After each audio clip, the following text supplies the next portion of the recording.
Hey, good afternoon. I'm Jeff Dorson, Director of the Humane Society of Louisiana. Another brief video update. I want to take a minute of your time to review with you what we're doing about our state's pet overpopulation crisis. We developed a 10-year plan, and we think it's going to take a decade to accomplish what we want to achieve.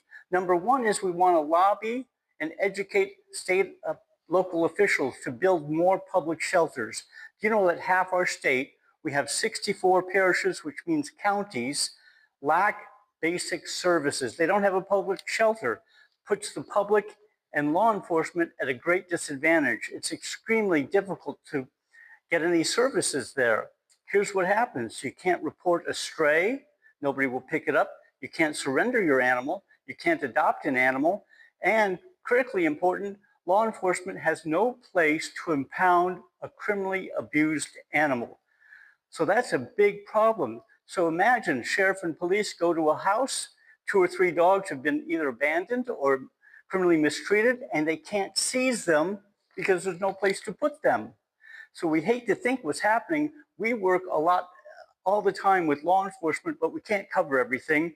So unfortunately, there's still some gaps in the system, and we want to overcome that by lobbying state officials and local officials of the importance of setting aside money for this essential service of animal control.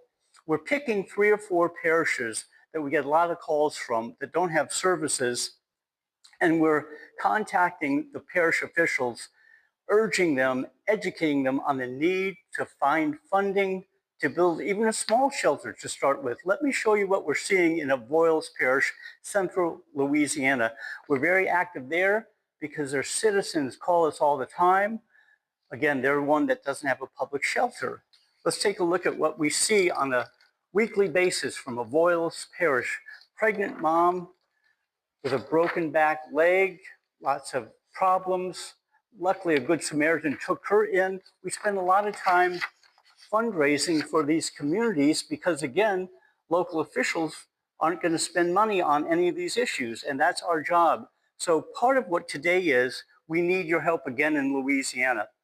We can't seem to do it ourselves. We need people from around the country to put pressure on local officials to tell them the rest of the country is doing it this way, they need to follow suit.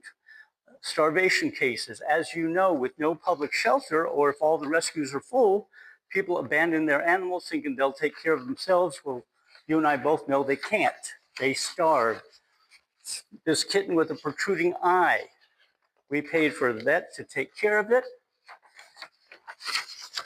Another